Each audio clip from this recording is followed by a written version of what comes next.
Vermont Unified Board of Directors to order at 6:05 p.m. It's March 20th, 2019. We have 8 members present representing 7 votes. It's the first day of spring. Hopefully that's a good sign. All right, the first item is the agenda review. I have 2 changes that we want to make. I'd like to remove 7D, which is the Collins-Purley memorandum. Kevin's doing some work with the Collins-Purley board on that, and we'll probably see it on the next agenda. And then I would like to add 8D.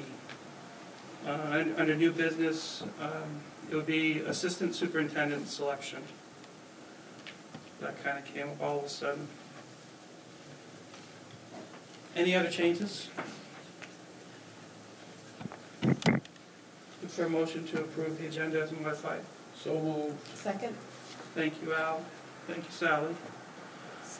All those in favor indicate by saying aye. Aye. Opposed? Thank you very much. Please join me for the Pledge of Allegiance.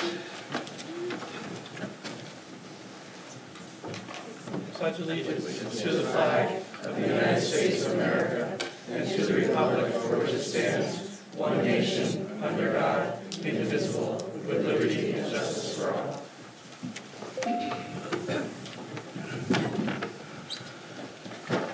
Visitors. Do we have any visitors who want to address the board? Hi. Hi. What's the, do we speak? Just step right up, yeah. Okay. Okay, great. Hi, my name is Peter Riegelman, and I teach English here, and I'm the advisor for the BFA Mercury. And I was told that I should limit my comments to 3 minutes. I should be pretty close. Thank you for your time. The last time I was here speaking before the board was down at City School when we were talking about Mr. Rosane. And that was pretty serious business, and to me and to us, this is pretty serious business now.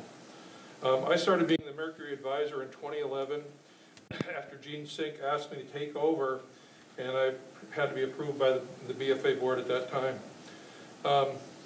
It's my hope that the board, all the MRUSD schools, and the community feel that the Mercury, published since 1930, is a tradition to be proud of. I'm not aware of any prior review by any BFA principal for Mercury stories. We have had prior review of school-wide polls created by Mercury staff for the past 3 years or so with Mr. Mosca. The Vermont New Voices Law was passed in 2017. Former editor Robbie Mayer, who's now at Johnson, testified in Montpelier in favor of the law, suggesting that BFA was doing it right and shedding a positive light on BFA. The law reads, F, a school is prohibited from subjecting school-sponsored media, other than that listed in subsection E of this section, to emphasis prior restraint. This language is not included in the new MRUSD policy. The law also reads, in the next sentence, provided that the school's administration shall have the burden of providing lawful justification without undue delay. That sentence is also not included in the new policy. Both are directly from the law. We simply do not understand how that can be. And we come before you today. Julia, our other editor, and Haley are here. Julia's going to speak after me to make sure that you are aware of our concern. The student editors and I had a meeting with Mr. Mosca on 1/29/2019, at which we requested that BFA stop the practice of prior review for Mercury polls. We gave them a proposed poll procedure draft which outlined new guidelines. Mr. Mosca agreed to pass on to MRUSD staff and legal counsel. Mr. Mosca's last communication with me on this was Friday, February 8th, and Mr. Mosca said we are waiting further info from counsel. We're not really concerned about that. We feel like that's moving forward. Then I met with Dr. Dirth and Kathy Fink to express my concerns. I was under the impression that the policy was still being formulated. I shared with them that I had consulted with some media mentors, Mike Donahue and Michelle Monroe, Both of these individuals, who make a living as journalists, agree with the Mercury staff's feeling that the currently drafted policy is flawed, especially as regards prior review or prior restraint. Should stakeholders, be they students, teachers, advisors, or other staff, be directly notified for public input on proposed board policies? I was never asked for an opinion or notified in any way that the MRUSD had created a new policy. I had to find it out for myself, and I believe I am the MRUSD employee affected the most by the policy. I'm not asking you to feel sorry for me here. We request time on the board's agenda, or perhaps a meeting with board representation and MRUSD staff to carefully and thoroughly re-examine the policy.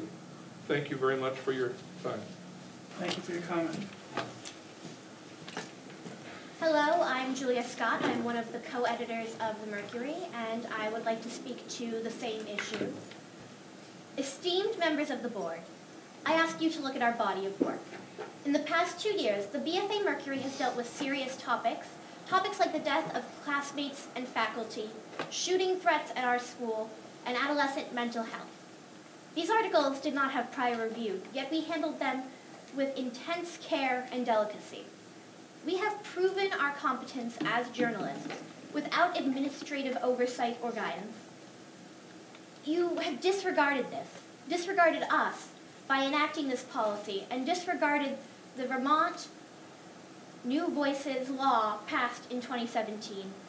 By ignoring the wording of the law, a law that forbids prior review and outlines in detail under what circumstances administration action is necessary, you are, in essence, breaking our First Amendment rights, as guaranteed by New Voices. It comes down to a matter of trust and respect. With policies that allow administration prior review, you are implying that you do not trust students with their First Amendment rights. These are the people that you are supposed to be training to be fully functioning members of society, yet you do not trust them with their own ideas. By ignoring the wording of the law, the sentence requiring administration to provide lawful justification for any review, you are implying that justification should not be needed. This sets dangerous precedent that, in the hands of the wrong people, could lead to the detriment of school press here at BFA and across the district. When people limit the press, one must ask, what are they afraid of? Any fear you hold on our professionality would be assuaged by the New Voices legislation as it is written, which provides ample opportunity for schools to assert their authority when the material in question is libelous, dangerous, harassing, or several other criteria as listed in subsection E. You ask for still more power over the press, over our freedom of speech, and over the student's voice and the student's truth. So, board, I ask you, what are you afraid of? Thank you. Thank you, Julie. Any other visitors that want to comment? Okay, thank you. OSITE, Mr. Mosca. Thank you. So I had an opportunity to provide in my report a lot of really exciting activities and highlights of the school year since the last time we met here, which was, I believe, December 5th. So I know that comes up later on in the agenda. I may just speak to one of those items. However, for the presentation tonight, I wanted to do something just a little different in that the practice has been that we put our highlights on various student work and student presentation, which I think is really important and valuable and outlined in the public record. I wanted to say that tonight, with Dr. Randall here, I wanted to also point out that a lot of those things don't happen without behind-the-scenes work of our faculty, staff, and counselors who are addressing a wide array of student issues. I think it's well documented, and Preston will assert this in a very brief presentation, that the kids today are under an awful lot of pressure, awful lot of bombardment through social media, And a lot of things are going on sort of behind the scenes that are making life for this generation of young people particularly difficult. And I find it remarkable that they are able to achieve at such a high level when, in many ways, society is changing rapidly right beneath their feet. So I just wanted to give some weight and opportunity for that part of the teen equation. Wonderful successes, and we should continue to celebrate them, but also an opportunity for you to understand, and I think you do, that despite some difficulties kids are achieving, but a lot of that has to do with the work of our counseling staff and our faculty. So Dr. Rendell, if you could just come up, please, and give your presentation to the board, and I know you can answer any questions. Yeah. Thank you all for having me. I appreciate it. I feel like I have an all-you-can-eat buffet, and I'm going to put it on a saucer for you. So bear with me, and I'll be mindful of the time. And happy to me, this doesn't need to be a one and done. Happy to have ongoing dialogue for as long as we need to outside of this meeting as well. I think this is well timed, and I appreciate Chris's introduction. As a board and as a district, the restructuring at central office has really put a focus on social and emotional learning in a way that I think is very much needed. A lot of the research that I've been reading lately, specifically in the United States, but interestingly not limited to the United States. This is not just an American phenomenon. It's at least a Western phenomenon. I read things that are happening in Europe as well. That the experiences of adolescence are not the same as they were some time ago when I might have been an adolescent, or even quite some time ago when I might have been an adolescent, or even 18 years ago when I started at BFA. And so I just want to talk a little bit about that change. I have presents for you. I made 20 copies, and I'm looking, and that's not enough, and I apologize, but I can make more. You can just pass those around. I'm thinking particularly people who I see every day who work in the building. The board members. Right, certainly I want the board members to have copies, and people who work at BFA, I can give you a copy, 20 copies. Yeah, you can do it either way. So in your packet, you have the front page, and you'll see is a summary of some, what I think is important YRBS, the Youth Risk Behavior Survey data, from 2017.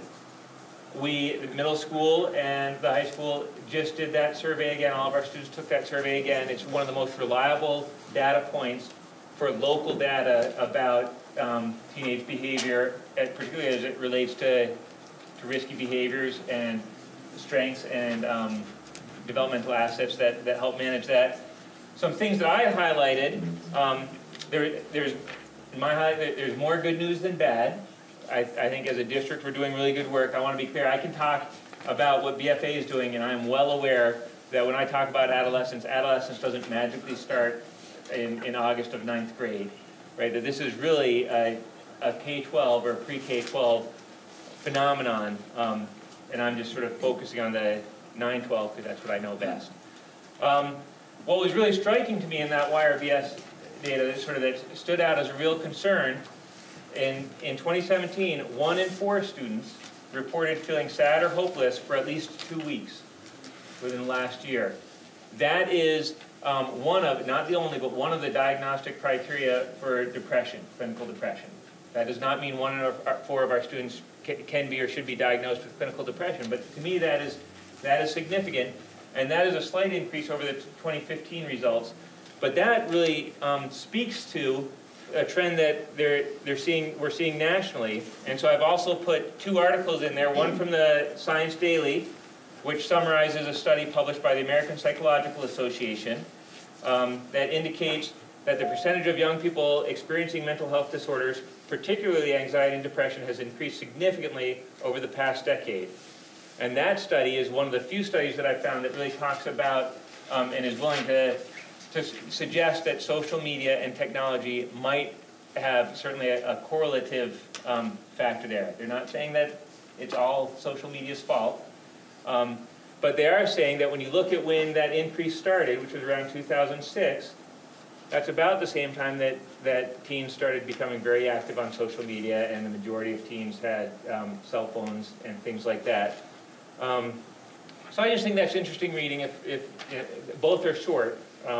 So the other article I put in there is from the New York Times, which summarized a Pew Research Center study, which was similar to the Youth Risk Behavior Survey, was a survey of teens from across the nation, and 70% of teenagers in that study saw mental health issues as a big issue, cited more often as sort of the biggest issues facing teens than bullying, drug addiction, gangs, pressure around sexualized behavior.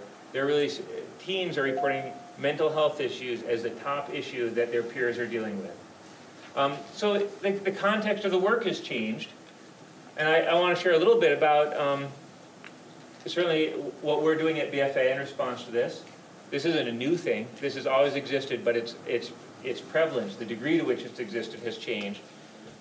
So things that we've done, we have added, and this is the last thing in your packet, we have added to the BFA guidance webpage parent resources, because parenting teens, I'm a parent of teenagers, and what I need to do to parent my teens needs to be based on their experience, not on what my experience was a couple of years ago.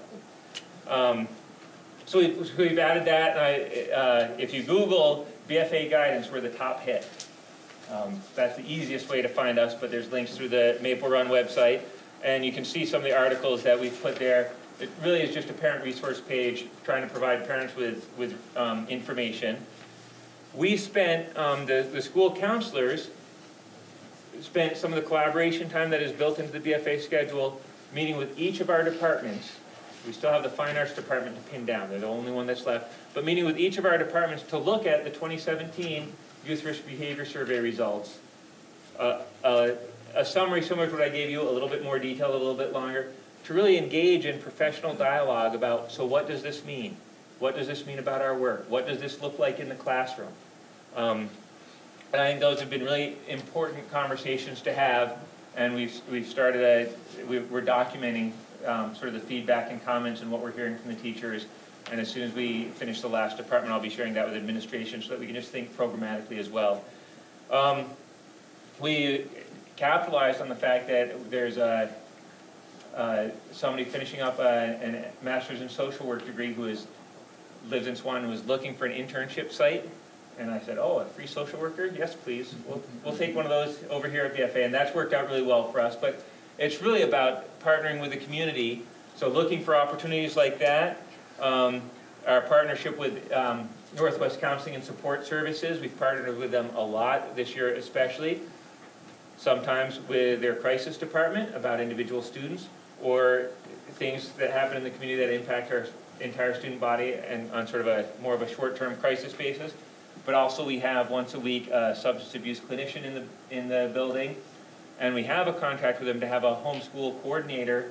We haven't filled that position this year. They've had a hard time finding a strong enough candidate, and with that free social worker that we had this year, we felt like we were able to really wait out until we had the candidate that we felt best fit that position and still have those services. We also, within the guidance office, use what we call peer supervision a lot. So we meet every week during collaboration, and some of that time is things that information I need them to have that I tell them. But a lot of that time is what we call peer supervision, which is really about two counselors getting together and talking about a challenge that we have so that we can make sure we're doing our best work with students. So I might go and say, I'm working with a student, and here are some of the issues, and here's the conversation we've had. Am I missing something? Is there something more I should be thinking about? Can you think of another support that I could be offering that maybe exists in the community that I just can't remember right now? And that is a model that is, I think, critical to the work of any counselor in any setting, but especially to school counselors here. And I'm grateful to be part of such a strong team where we have the opportunity to do that. The last couple of things for me, at the end of the last school year, I gave all the counselors a present because I'm such a good guy, because I wanted them to read this book. This is a great book. It's really it's a parenting book. It's written for parents. It's called The Self-Driven Child by William Stixrud and Ned Johnson. And It talks about increased anxiety and increased stress on young people. One of them is a clinical psychologist, the other does SAT prep. They're both based in the Washington, D.C. area. So the pressures that their clientele are facing sometimes are different than what ours are, but what they, in a nutshell, in a sentence, what they really talk about is the best thing for teenagers to help them manage stress and anxiety is to support them having a sense of agency, a sense of control, and that they can be in charge of things. And one of the things that really gave me time to reflect on is I think about the number of times that I think I'm supporting a student by doing something for them, and that in my offer of support, sometimes there's a hidden micro message that says, I don't think they can do it. They have this problem. I don't think they can fix it. I need to fix it for them. And that is disempowering to students. And so really, part of our work this year has been to reflect on how we're offering support to students and really thinking about how we can increase their sense of self-efficacy and their sense of agency and their competence. And Leanne invited me, which I appreciated, this August to work with her faculty. And that was a lot of the conversation with her faculty was about how do we interact with students in a way that increases their sense of control, their self-control. And the other book I referred to a lot, it's a little bit older than that one. Some of you may have read this, Daniel Pink's Drive. And it's really about motivation, not about adolescence, the way the self-driven child is. But what he talks about, key factors for motivation is a sense of autonomy, a sense of mastery, and a sense of purpose. And when I think about our work, really K-12, but certainly 9-12 with students, particularly the autonomy and mastery, and I think about self-efficacy and I think about agency, to me that's all getting at the same thing. And so our work, that's really been the focus of our work. With Leanne's faculty, I talked about things we do to students, things we do for students, things we do with students, and things that we support students while they do. And to me that's sort of a hierarchy. There are times we need to do things to students. This just needs to happen, whether the students bought into it or not. Sometimes there's things we need to do for students, and when I think about childhood development, all my examples that sort of jump readily to mind is the things I did for my children when they were 2 or 3. Right? They didn't have the skills yet. I needed to do some of those things for them. When I wanted them to develop those skills, I did those things with them. Right? And doing with is so much of the work of educators. We do things with students as a way of helping them build those skills. And the goal is that they have the skills, and some of you maybe have heard me talk to the 8th grade parents about this. Teenagers are ready for independence. What we want as parents is not to control them in their independence or to just let go and say, all right, I guess you're independent now, go for it. We want to feel confident that they have the skills to manage that independence well and effectively. And I think all those things about building agency, a sense of efficacy, then we can be at that stage where we're supporting, we're sort of cheerleading, and the students are doing the work, the teenagers are doing the work. So anyway, I just wanted to give a sense of the perspective that BFAs, school counselors have, and the work we do, particularly collaborating, whether it's with the Northwest Tech Center, all of our departments here with each other, sort of the nature of how that work gets done. And in the end, it's about what our students are able to achieve, and they do wonderful things, not necessarily because of us, at least not in spite of us, but we like to think we play our part. And I do think it fits really well with a lot of the initiatives at the district level. The focus on restorative justice, to me, similarly, it really focuses on community building and student voice. So I think it just all dovetails well. I'm happy to answer any questions that people have. I don't want to take up more than my fair share of time, and as I said, I'm happy to have further conversation with anyone, and I can let people, if people need something to read, these are 2 good ones. And I'm happy to share those with you too. Thank you. Anybody have any questions? Thanks, Preston. Great. Thank you very much. Jeff, I just wanted to conclude. First, I wanted to thank Preston for the presentation as well. And in the report I submitted, there really is a very happy picture from an assembly that we had, although it was a tough subject. We had an assembly the day before the winter break, and we were fortunate enough to have Attorney General T.J. Donovan and former New Hampshire Chief Justice John Broderick, who told a very compelling story about his life as a parent with a son who went through high school and college, and it wasn't until much later that they realized he was suffering from a form of mental illness and the support that student required. And his whole topic is around changing the conversation about talking about mental health and how we can destigmatize that and bring it out into the open so that there can be supportive conversation. And certainly schools are a place for that to happen. So after the assembly, I think it was very well received by the students, and many approached Mr. Broderick and talked with him. And our Hope Happens Here, we have a group now that's being formed in school, and they all had their Hope Happens Here t-shirts that you saw, and they're really a group that's trying to reach out and encourage support and conversation if kids are struggling in any way. So although that was a tough subject, it ended beautifully, and I'm very pleased about that picture because I think it, if the picture tells, picture's worth 1,000 words, I think it reflects the work that's going on with our staff and Preston and our counselors in trying to make sure that kids have a safe and healthy adolescent experience here. And kids are supporting each other. Yes. Support. Okay, student reps. How are you guys? Good, how are you? Good.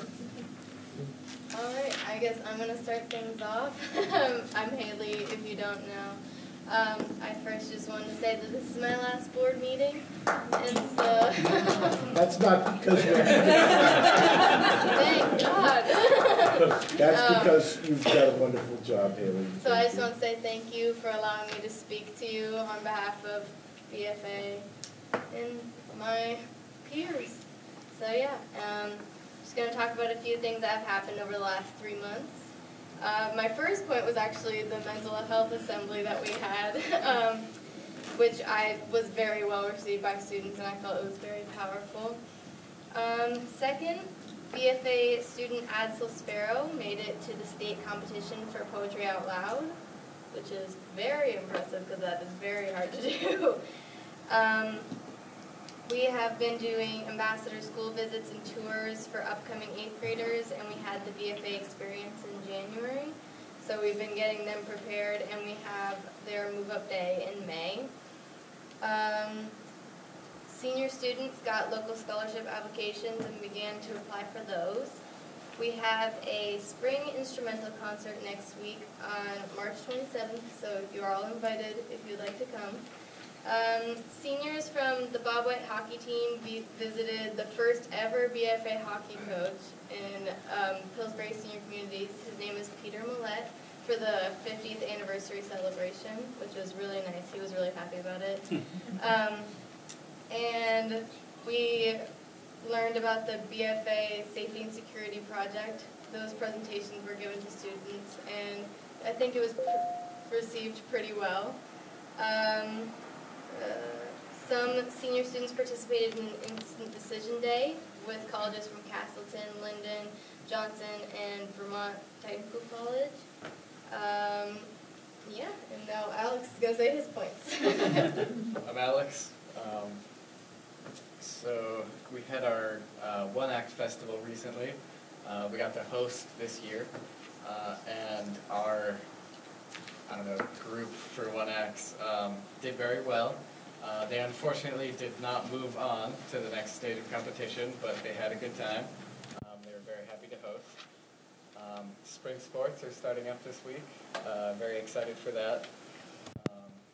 We had a meeting for the Health Policy Committee on Monday, which I was lucky enough to go and participate in. We are working on refining the school health policy. We're using a scale for rating health policies.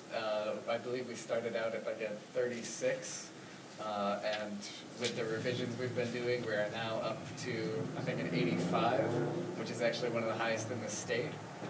We're still working on it, still working on the wording, and we would love more input, which is why we'd like to get the word out to more people. I've gotten some feedback from different people that they had no idea what was going on, and they would really like to give some input. So it might be nice to add in a little bit of notification about that. Because it's been going on so long. Yes. Other students, you got that feedback from other students or staff? Or? That was from staff, but students, I believe some students have also expressed interest. We also had our DECA State Conference recently. We had 3 students who attended, not the largest year we've had, but all 3 students did medal. And we actually make up 2 of the 3-person state officer team. I've been elected the state president, and Jory Simpson has been elected the vice president of Vermont DECA. Today, we had students who went to St. Mike's for an athletic leadership conference with a focus on mental health, and they did interviews with student athletes from UVM and St. Mike's. Did some workshops, had a good time. Prom planning with the junior class is far along. We're feeling confident. Our venue is set at the downtown Hilton in Burlington on Battery Street. We have our theme picked, which is A Night Among the Stars, to play on the Hollywood theme, but a little less cliche. And we are currently coming up with ideas for decorations. We're very excited. Students are registering for the AP exams, or actually by now we all have registered, or else you won't be registering the deadline passed. We're feeling ready for those. Our classes are on schedule. We did very well in winter sports this year. I believe our Nordic team came in 3rd in the state? Yeah, 3rd in the state. The precaution got first place. Right. We were very excited about that. Yeah. That was a really good accomplishment. Our hockey team unfortunately did not win this year, the state tournament, but they had a good season. I don't really know much about the other winter sports. The Alpine team did very well, and one of their athletes went to All Easterns, which is pretty cool. Thank you. Sam? You went to all these? My beautiful niece Anna Casanet went to All Easterns. One of the top 10 girls in the state. Just saying. And also Tech and Engineering Day was today at the Tech Center. So middle school students came in and competed in a variety of challenges to test their tech and engineering skills, as well as interview day was today for the Tech Center, where we went to the complex and had mock interviews with real employers, and I feel that those went very well. We had good student representation. You have a job? Did you get hired by anybody? No. That's it. Great. Thank you. Thank you. Anybody have any questions for these guys? Thank you. Okay, next is the consent agenda. We have the minutes for March 6th and staff changes. I believe there was 2 resignations. Does anybody want any of these items removed for discussion? If there aren't any objections, the consent agenda will be adopted. Okay, hearing no objections, the consent agenda is adopted. Old business, Fairfield Capital Reserve Fund project. Where is it? Sean. So you have attached the to your agendas the plan that we had devised for the addition to the Fairfield Center School, and we had actually presented it at an earlier board meeting, but since there are some new members, I just wanted to give you the opportunity to take a look at it. Basically, what we were looking at is 2 projects. We were looking at a parking lot paving, and one of the reasons that we're looking to do that is because there's a lot of runoff off of the building. It creates trenches in the parking lots, which cause a danger for people walking in them, especially when it ices over. And it's very hard to maintain, and the substrate is actually not good anymore, so they're going to have to remove all of the substrate before they can actually put new pavement down. So it's a little bit of a bigger project than we initially intended. It also puts a sidewalk around the southwest corner of the building, which is an area where students are often walking at the end of and during the middle of the day to get from the school building down to our firehouse or to the high tunnel greenhouse. And that's a little bit dangerous because that puts them into the street. As you know, if there's not a sidewalk, they'll just go in the street, and cars do tend to go ripping up Park Street every once in a while because it is a public road. So we were looking at the parking lot project, first of all. The second project is the addition to the building. Right now we're using the Common School, a building from 1809, and that's being used for our art and music classes. The problem is that the Common School was never designed for students in the 21st century, and it is not handicapped accessible. It is, I had to do a fungal remediation project that cost $15,000 last year on it. To get it up to code would be a multi-million-dollar project, and I don't even know that there's a way to get it ADA compliant. There is only one bathroom in the basement of the building. It's just not, it's not for today. Additionally, the kids have to walk down in the cold, and if you know what it's like to dress one kindergartner to get them out of the house, imagine that you're the teacher that's doing 15 at a time, trying to get them down to the Common School and back on the icy little hill that they have to walk. So we knew that we couldn't stay in the Common School forever, and we came up with a plan with cross-consulting engineers. They worked with us to look over several different solutions. The solution that you see there is the solution that we like, and once we, if we get approval for this project, we're going to have to tweak that, of course, a little bit, because we'll have to look at property lines and boundaries, setbacks from one of our neighbors whose patio goes to the very end of the property and whose sugar house is halfway on our property. So, we have to just kind of take those things into account and be careful with zoning. So the plan that you see there is just sort of the best of the plans that we saw so far. What this does is it gives us art and music up in the school building.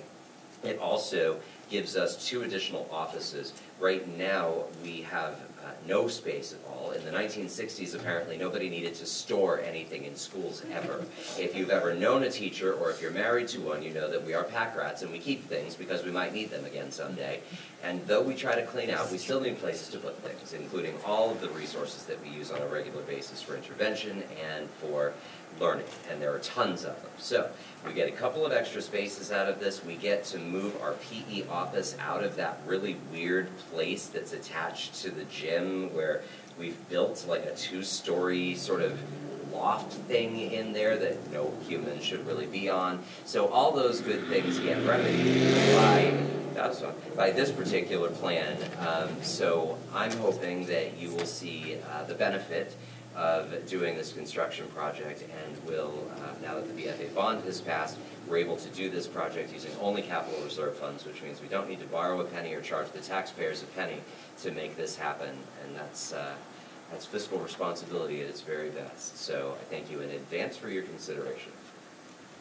Could I ask a question? Yes. Maybe of Sean, but maybe of Kevin. I thought, and this could be a dream or a hallucination, I thought I read that there was a bill headed for crossover, and it was considering lifting the ban on school construction. Did anybody else see that? There's a ban on school construction? Well, funding. On construction aid. From the state. From the state, yeah. Martha would probably be the closest. Well, I Did don't you? think it actually made it to crossover. It did, So- but it was headed there. Right, but it didn't make it to crossover, I was which means it wondering. won't. And there's been talk won't be about it acted for on years, this year. and legitimately, I know. because Yeah. And they have a It's big list full. of projects too. Sure, so that, your nice little presentation made me think about it. I wonder what happened. Thank you. So what we would be looking for from the board would be a motion to authorize us to go ahead and move forward with this project using capital reserve funds. I would like to round the number up just to make sure we have, a little bit of flexibility depending on what we may find. We could be looking for $1,230,000, which is just rounding it up by $5,000 from the figures that is in the presentation. So that's what we would be looking for. Okay. If someone would be willing to make a motion, we could. So moved. All right, so that we have a motion to approve the Fairfield Capital Reserve Fund project in the amount not to exceed $1,230,000. Discussion. How much will be left in capital reserve? We will have approximately about $1.5 million, give or take a couple $100,000, depending on. We've got some projects that have been authorized, and so we're in the process of those projects. So the funds are about $1.5 million.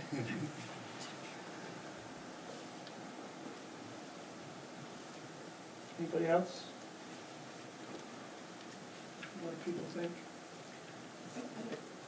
Is this something, I know you're planning on doing it all at once, is it something that can be spread out over a couple of years? That's just a hefty $1 million.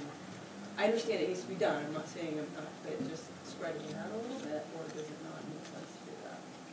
One of the things that, for example, the parking lot is probably going to need to happen after the building, right? Because we don't want the construction vehicles to destroy the parking lot. So once we have the approval, then we know that we have that amount of money to spend, but it may take 2 years before we can get to the parking lot. Keeping the money in capital reserve and then coming back, what that does is that may make us start a project and then have to like yellow tape it while we come back for more approval later. If we approve it now, then we can get the whole project started, because what we'll have to do is we'll have to put everything out for bid. And you can't really put like a couple of pieces out for bid at a time. You kind of have to put the whole project out for bid. So the parking lot could definitely be separate from the school building.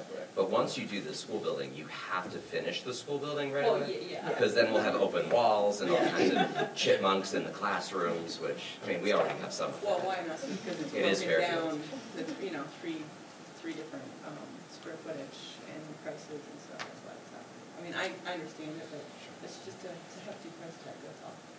It is. I know, I'm not saying it doesn't need to be. And we did, and just so that you're aware, we did actually look at not doing new construction and doing more like a mobile classroom. Yeah, we discussed that. And the price was within a couple of $100,000. And so it didn't make any sense to move that project forward when we could do it, actual build for that. End up with another separate building. Correct. And Sean, do you feel like it's great that you've got a couple of offices and whatever, and I'm not advocating for it to be more money, but making sure that you still have, space to grow within that space.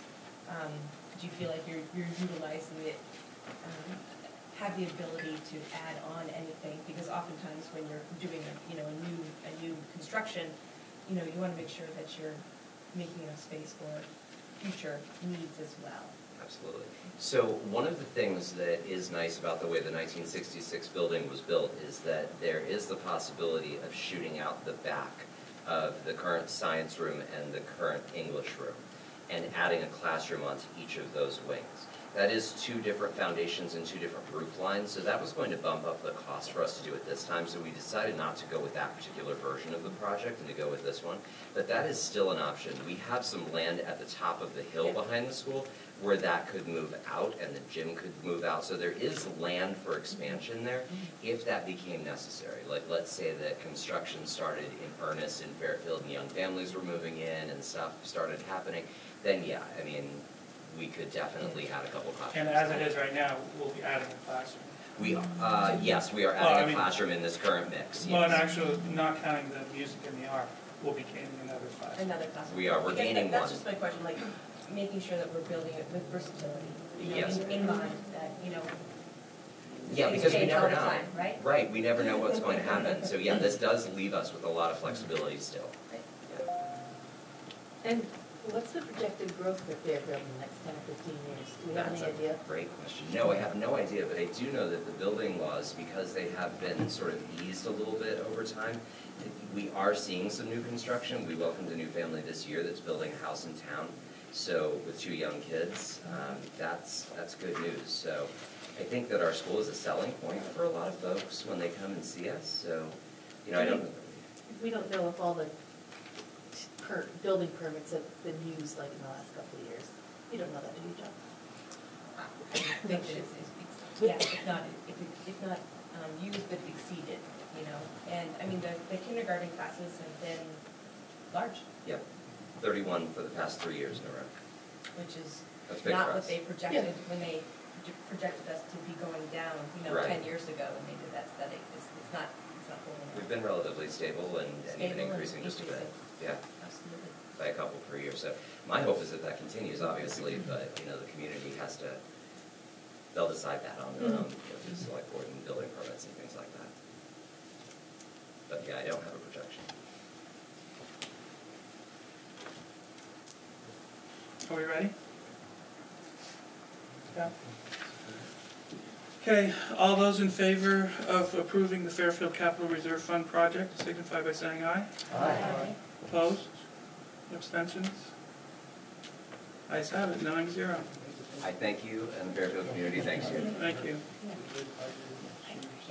It was your presentation that did it, Sean. Yeah.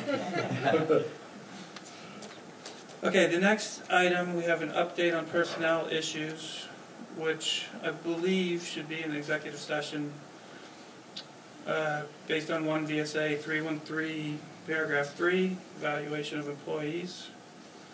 I think we might talk about contracts as well, so it would be good if we could have a finding that premature general public knowledge would clearly place the board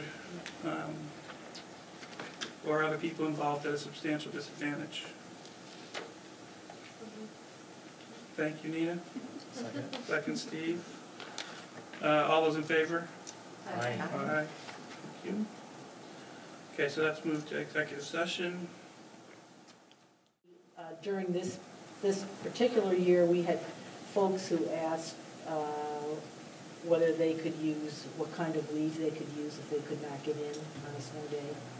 We have to remember these are folks that, if they're snowed in and can't get out, what kind of leave can they use? And we asked them to use personal or vacation leave.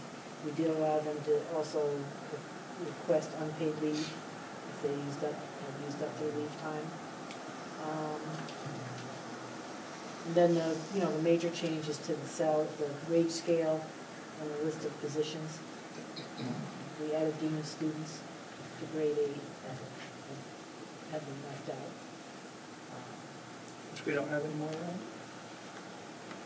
Didn't see it, principal. Well, You said At the grade high 8. school, we have a dean of students. no, grade 8 means on the wage scale Oh. is the grade. All right. Sorry. Yeah, I totally saw that as K8, basically. Okay, I would look for a motion to approve the non-union guidelines that we talked about. Thank you, Steve. Second, Jack, thank you. Okay, any discussion? I have a question about, I should know this, but what is a weighted hourly rate? So if you are paid $15 an hour, and then you put in 10 hours of overtime in a different, because we have people who have extra duty contracts, like a coach, or they might have an additional duty that pays a different rate. You have to weight the regular rate and the overtime rate to come up with the rate that you're paid for all of your hours. Did I say that? No. Oh. Not even close. So if a person is paid for 2 different jobs at 2 different rates of pay and they go over 40 hours a week, you have to weight their regular wage. So you have to take the number of hours at this rate, the number of hours at this rate, and you average them to come up with a weighted rate, and that's what the overtime pay is based on. Just the overtime. Just the overtime pay. And Because you overtime- can't figure out which hours were Right. the over. Right, because it's not fair to the employee if they have a normal work day, a work week where they put in 40 hours at $15, and then they are doing this additional duty for 5 hours at $10 an hour. It's not fair to the employee to pay them overtime based on $10 an hour. And this is it's a Fair Labor Standard Act law. We have a little Gotcha. chart we use. Yep, I know we've talked about this before, I just couldn't remember, thank you. Anybody else? Okay, we're all set. All those in favor signify by saying aye. Aye. Opposed? 9-0, thank you. Okay, we removed 7D, so now we're on to new business. Grants letter.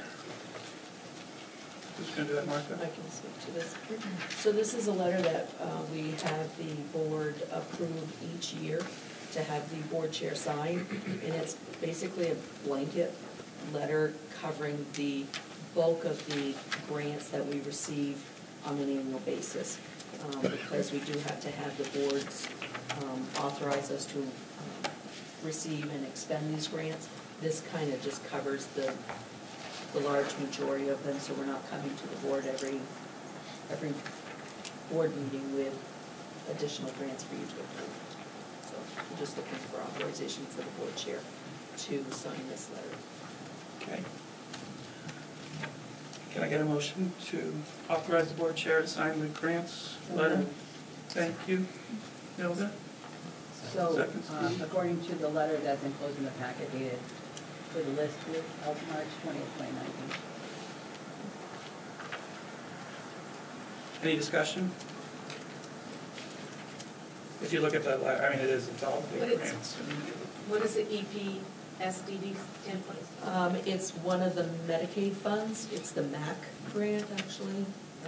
Early periodic screening, diagnosis, and testing. There you go. She's guessing.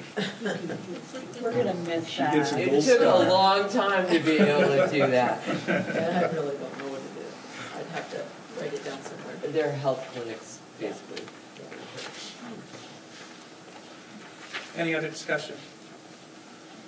All those in favor signify by saying aye. Aye. Opposed? 9-0, thank you. Okay, appoint district delegate for voting on statewide health care. Martha. So, with the law that changed, or that was put in place, where school employees' health benefits are going to be negotiated at the state level, they created this bargaining commission, which consists of employee representation, which is being covered by the Vermont NEA, but it's the employee representations, and then there's the Vermont School Boards Association. These two groups are going to negotiate for all school employees' health benefit.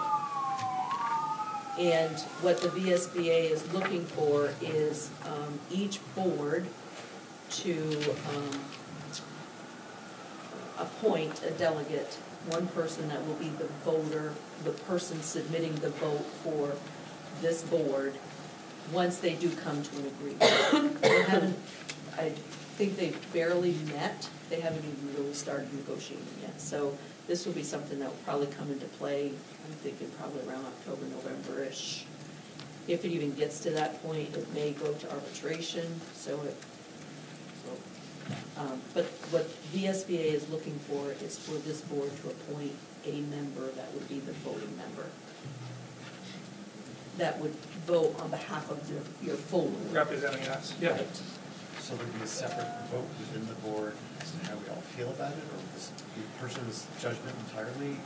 Well, it looks to me, and I'm only taking from this information because this is actually a VSBA initiative. It's not anything that I have any say in the matter or control.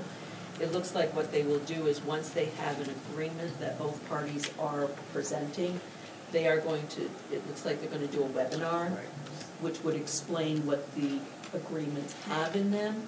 And I would assume that webinar, even though they're saying that they want that delegate to be available for that webinar, I would assume that all board members could attend that same webinar, maybe in one location. I'm not sure how they're going to set it up, so that it can explain to the whole board, all the boards throughout the state, what's in this agreement.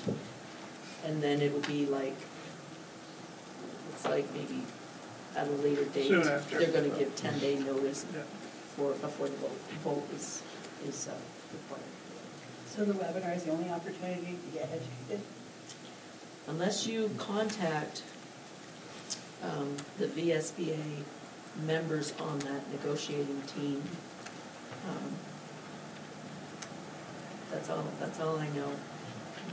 Myself and all the other school employees are actually being represented by the Vermont EA. And so if we have any questions, that's who we have to go to. We're not represented by the VSBA, you guys are. So the vote that is cast by the representative represents a consensus decision by the board? Yes. Yeah. Also Yeah. at the webinar, or where? Pardon? Or how? How would that happen? Well, I'm not 100% sure, but it appears that, no, the webinar will be an information. It will, Right. you know, give you the information of what was negotiated and what the agreement looks like. And then at that point, the individuals that have been designated will be provided at least 10 calendar days' notice of the day of the vote. And it's going to be an electronic vote. But when we have to meet to I'm provide sure our when it input. all comes around, we will be having meetings. Okay. You guys will want to be pulling a meeting together.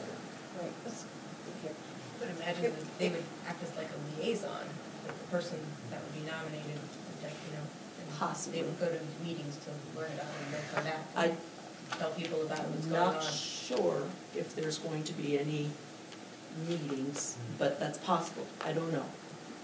But what you're saying, Joe, is that whoever's elected, the delegate would come back to the board and say, this is what we're Yeah, thinking, I mean, and I then they would assume make a that they would vote. receive some information, they would just be. Yeah, Which I this think person is would be through your that webinar. representative. 8 people go. It would come to the board, you'd have the information, you'd make a decision, and that person would vote. Yeah, vote yea or nay for that agreement. But they're not at the table. They're Right. not All at the after the table. fact. Right, Correct. so it's gonna be hard, I mean. It's What- basically like when, you know, somewhat, like with this school board, you usually assign a few individuals to do the negotiation.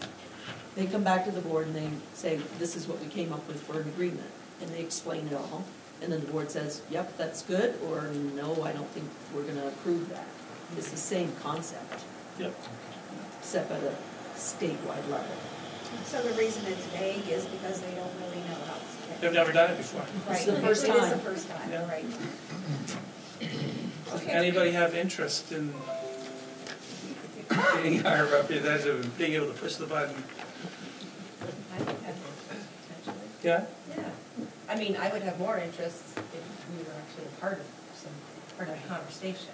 You won't be part of the negotiation, but you may be able to contact the 6 members that are on the VSBA negotiating team and see what kind of information you may or may not be able to get from them. But I do believe this negotiation is going to be done in executive session, so they may not be able to, I don't know how they're going to do it.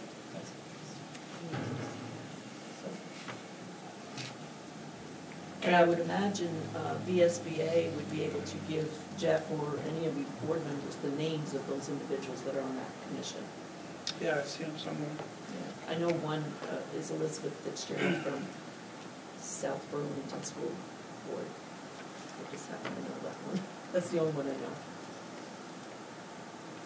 I think if someone's interested, they ought to have the opportunity to do it. So I would look for a motion.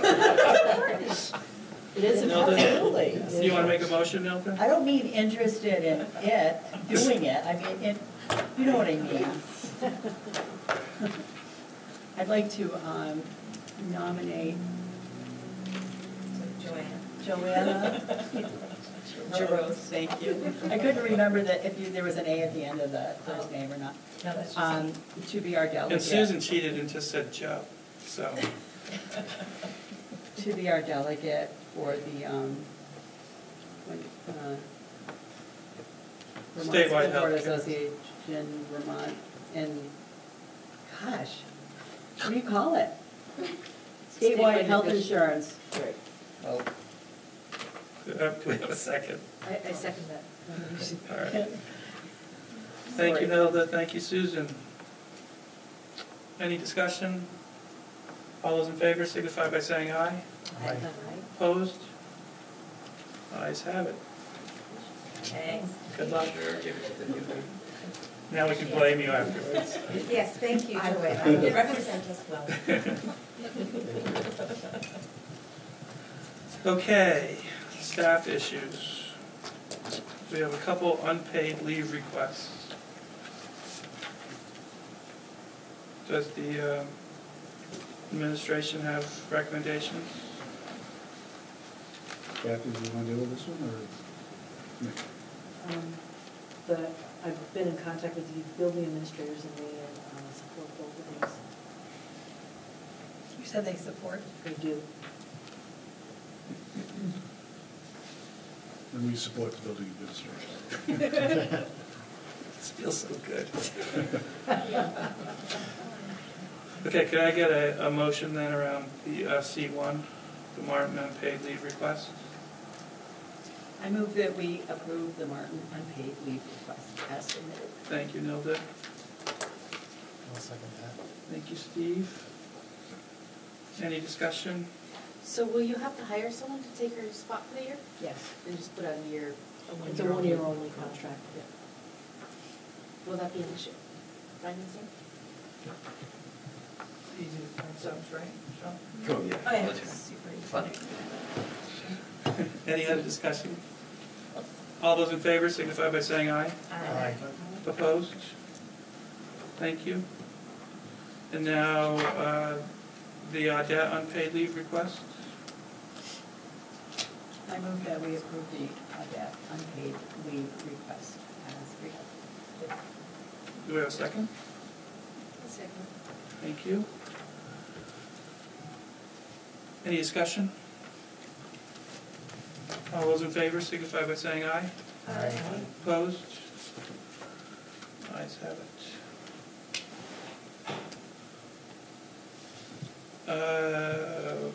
Okay, then 8D is about the item we added for assistant superintendent selection.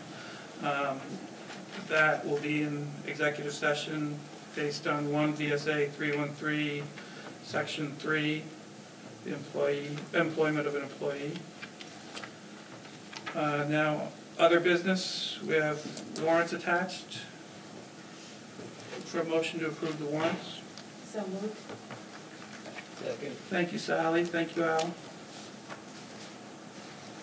Any discussion? All those in favor signify by saying aye. Aye.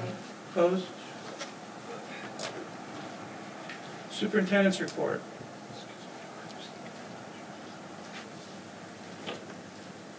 Just a few things, folks. Alex had mentioned about the interview process today at the Tech Center. I just wanted to state myself, I was there, I actually interviewed, and Did you get it was hired? Yeah, which side were you on? Thank you. But it was a really cool event. It was nice to see these students who were juniors and seniors, right? Yeah, and some sophomores. And some sophomores? I had juniors and seniors, I know. And the poise they had, the opportunity, just the opportunity to do these soft skills, I thought was great to allow them the chance to practice and to come with their resume and with their portfolio. And they've obviously done some good preparation. So congratulations to Tech Center on that. I thought it was just really well done. Thank you. The other thing I would mention, and Jack, feel free to step in on this. Jack and I were invited to go to the Superintendent's Leadership Academy, which they have every year. And it's for either brand new superintendents or people who are considering becoming superintendents.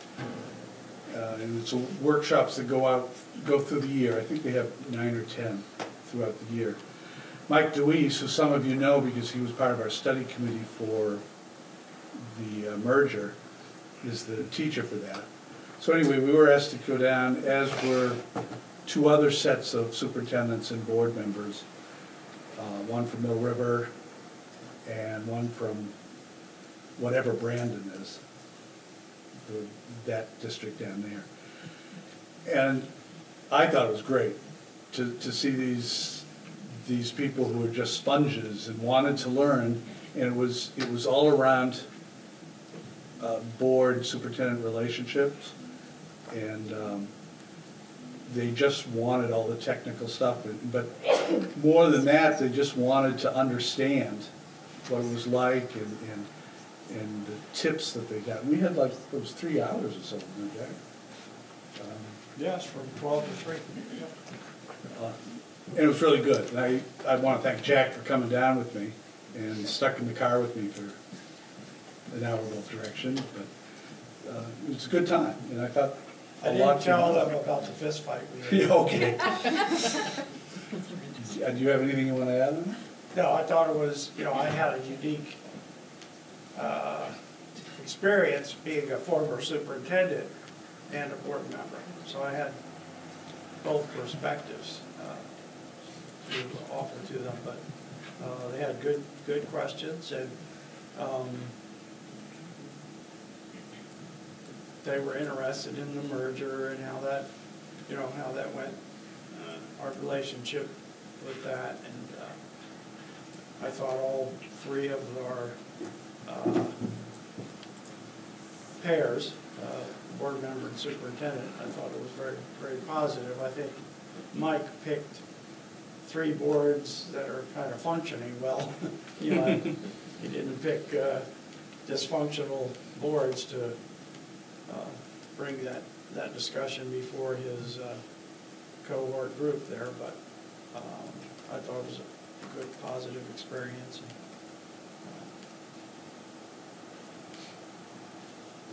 Thank you. Yeah. The only other thing I had, just an FYI, you've been used to getting newsletters that we send to you, and then we also send to the community and through our website and to our staff. We've been used to getting them once a month. We're going to attempt this for once every 2 months and see how that goes. It's just been tough for the people who are involved in designing it and creating it to get enough good information and quality stuff all for once a month. So we're going to try it for 2 months, and we're going to try to change a few things around. So it's just an FYI for you if you wonder where you don't get it. It was always the first meeting of each month. Now it'll be the first meeting every other month. And that's all I have. Good. All right, we have administrators' reports on here. I think we probably covered. Do you guys have anything extra to add that we didn't cover already? You know, no, I just wanted to, I don't think we need this. So, so let's go on to principals. We usually have one or the other. Yes, correct. Yeah. Principals' voices. Chris. Thank you, Jeff. The only thing I want to add to the report, or highlight actually, is the last item, the graphic, which shows the connector link. And I know we mentioned this at the meeting a couple of weeks ago, but I just want to thank the board and the community, our faculty and staff, for the tremendous support for this project. I really do think this will make a huge difference in our safety and security going forward. I also think it'll make a wonderful entranceway to a renovated BFA. I think it will be a symbol of our forward-looking district. So for multiple reasons, I just want to thank everyone for their support in making that happen. We've talked about it for quite some time, and we're going to have a meeting, I think, this week or next week about next steps. And it was just very affirming to see that vote in the community and really what it means for our kids for generations. So I just want to thank everyone for that. Do you have thoughts about how we can keep community members informed about what's going to happen? Yeah, I think we can continue to have public sessions, but I do think the web presence and the work that Dino did really does make a difference as a district public engagement expert. I think there is a lot of action on the social media networks and the web-based communication, so I think that would be essential. And I also think conventional media, I think the support that we got from the Messenger made a difference in their presentations, and local public access was at our presentations, I think helped spread the word. So also, I was at a meeting last night where some very attractive print media was presented to us, and I think maybe that's something we can look at too, because the theory was that you put something attractive in people's hands, it still really has a positive impact. So there's multiple ways we can do that going forward. Good. Thank you. Shannon, anything to add? I would just quickly say our girls hockey team went to the championship game at Gutterson this year, and I think every year since I've been here, we've had at least a team go to a playoff game. This year, Sydney Ward got to sing the national anthem, and we had 2 sections filled with students. Usually each year it's 1 section. This year it was 2. And the makeup of students is really neat when you get to see them outside of school, and when it's a school community event. There are no cliques, there are no student groups, it's just the student section. And it's like that at football games too, basketball games, and they're all just cheering. And you knew that they were really proud of their school, because when Sydney sang the national anthem, they sang loud and they sang proud along with her. And it was the first time since I've been here that the student section actually sang along with the national anthem, which was really neat. And she was so excited that BFA sang along with her. So that was really neat. And I saw a parent from another school, and we were talking, and she lives in Georgia, and her kid is in 7th or 8th grade, and really wanted to come to the game and sit in the BFA section because their child wants to come to BFA. So I think that's just a testament of Maple Run and the community and the students, and how they kind of mesh together, and how that's important to them, that school spirit. And it's neat to see kids outside of the school setting in that community where they get to be themselves and cheer each other on. And some of them said they didn't even care about the game. They were just excited to be there with their classmates for a specific cause, and to cheer back and forth with the other team, and to get jazzed up about something. So it was fun to see and just engage with them in that way. So. And we were very proud of Sydney. She did a wonderful job. Leanne? Alex and Kevin spoke about interview day today, and I wanted to give a shout out to Dave Kimmel for hosting us at the complex.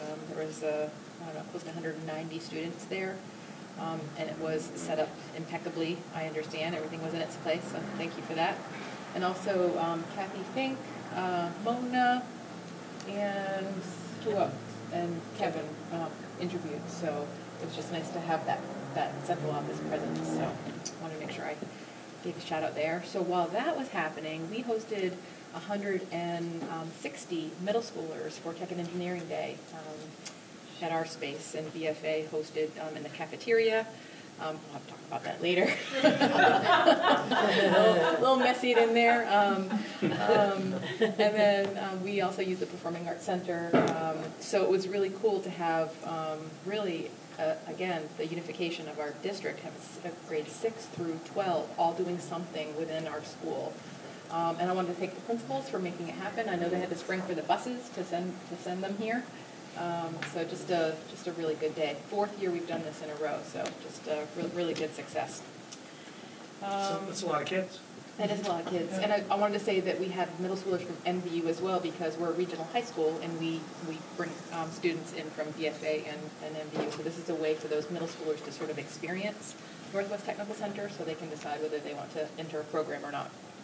So it was a big day.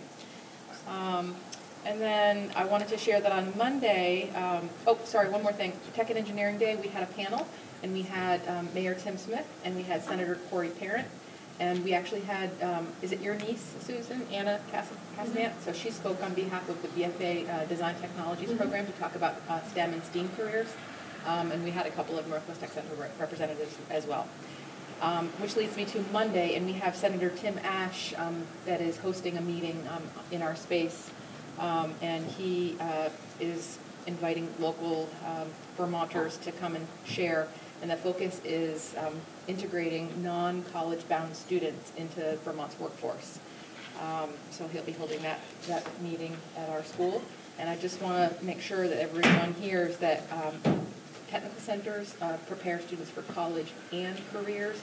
So we do have students that go to college and not necessarily just into the workforce. So we do both. I don't want to be known just as the workforce place. So when is that meeting? Monday from 9:30 to 11 in our medical professions room. Yeah, I could, Leanne, I just want to mention this past Sunday I went to Weldon with my daughter to see Captain Marvel. For those who like superhero movies, I thought it was great. But I haven't gotten to movies very often, I guess, but there was a promo for the Tech Center.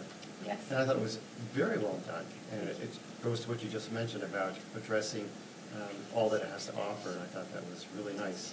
So, Thank you. Thank you. I'd like to give a shout out to Dino. He goes by Dino. His full name is Konstantinos Patsouris, very long name, and he was a BFA alumni grad, and Chris just mentioned him with helping out with a budget article, and so he created that whole video and interviewed students and pulled it together, so it's been quite an asset. Very nice. You guys have been working him hard. Yes. For sure. Yes, we have. That is true. Yeah. Good. Angela. Sure.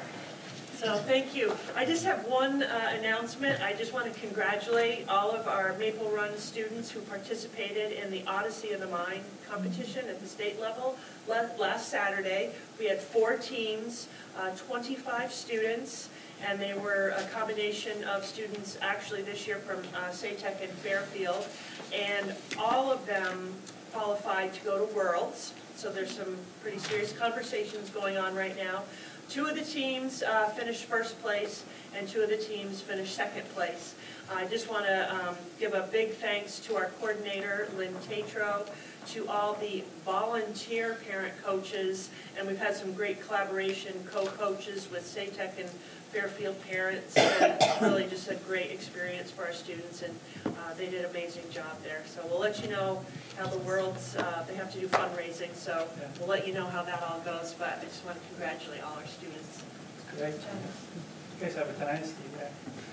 What's that? You have a dynasty there. I know, right? It's great.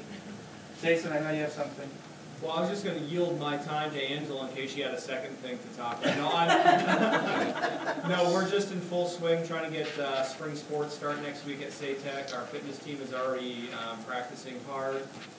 It looks like for the first time, baseball numbers are very low across Maple Run, and so the players from City and SATEC are looking to come together, and the possibility of I think there may be one from Fairfield who will either play with us or at Sheldon, and so we're just trying to work that out and look at the possibility of MRUSD is working on maybe hosting a few games over at Saks and a few games there.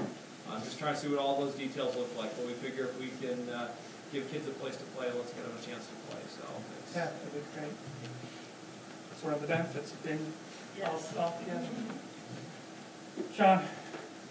So my thing was already said, and so thank you again for that. But I did want to say that I was happy to host Jeff Morrill, who came to visit us at Fairfield last week. I gave him the very detailed tour of the building, which took approximately 4.5 minutes, and then we spent about an hour just sort of chit-chatting about our future and our hopes and our dreams in Fairfield, and it was awesome to have him. I've invited Jack and Sally to come next, because I don't think I've had a chance to walk them around, and Alicia, you're going to get an invite real soon. You already know the school, but you are welcome anytime. Please come by. I will walk you around and show you the back closet that I was talking about. Anyway, thank you to Angela for joining with us for Odyssey of the Mind, and our kids had a great time at Northwest Tech Center. Thank you for hosting that Tech Day. It was really neat, and our kids won 13 awards and came home really, really excited about that, so it was a great time. Thanks. The trout that we heard about are real, and they're swimming.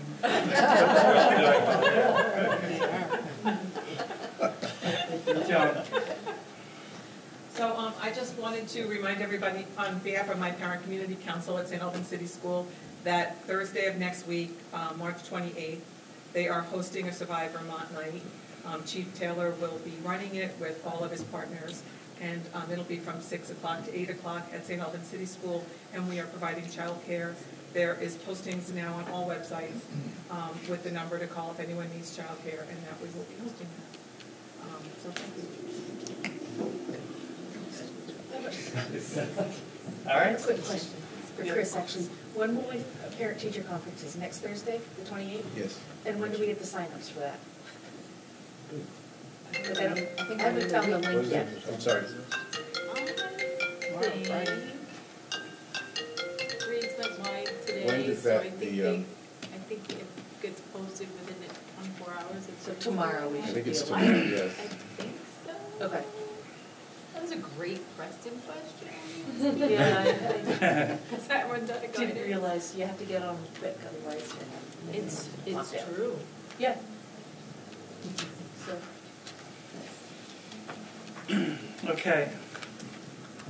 Thank you, principals. Agenda items for future meetings.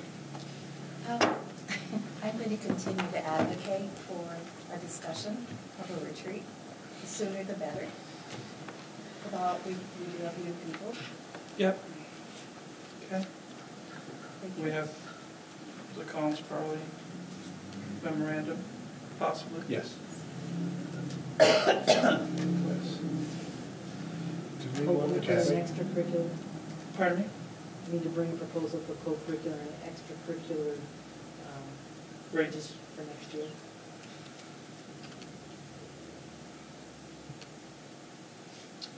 I know something that was on past board minutes was about the truancy issue, and then Joanne is leaving, I don't know, there's.